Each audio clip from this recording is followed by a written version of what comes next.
In today's video, I'm going to teach you how to track what you owe vendors in QuickBooks Online. This process can seem daunting at first, but don't worry, I'm here to guide you through it step by step, ensuring you feel confident and capable by the end of this session. First things first, assuming you already have your QuickBooks account set up, you'll need to begin by signing in. So, go ahead and open your QuickBooks Online portal. Typically, you'll find the sign in button at the top right corner of the page. Click on that and you'll be prompted to provide your login details. Just take a moment to enter your username and password correctly. If you've forgotten your credentials, QuickBooks provides a simple recovery process to help you get back on track.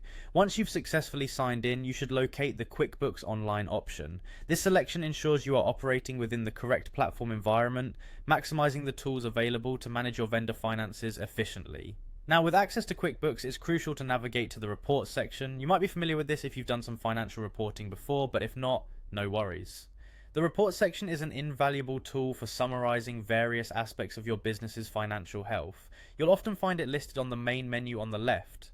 Just click on it and wait for the page to load. After accessing the report section, direct your attention to the What You Owe section. This part is specifically designed to give you insight into any outstanding payments or debts your business has with vendors. It serves as a financial checkpoint to ensure you're keeping up with all upcoming obligations. To get a detailed view of this information, look for the report titled Accounts Payable Aging Summary. Clicking on this report will open a comprehensive summary page that breaks down all the outstanding vendor liabilities. What's great about this summary is that it not only lists who you owe money to, but also categorizes the debt by the amount of time it's been outstanding.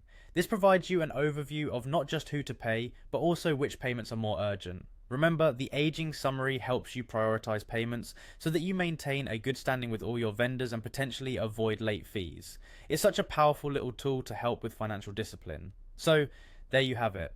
In no time, you've managed to navigate QuickBooks Online, dip into the report section, and pull up an insightful accounts payable aging summary all on your own. By following these steps, you're keeping your vendor relationships healthy and your financial records in top order. Stay tuned for more tips and guides on managing your business finances efficiently. Thanks for watching and happy bookkeeping.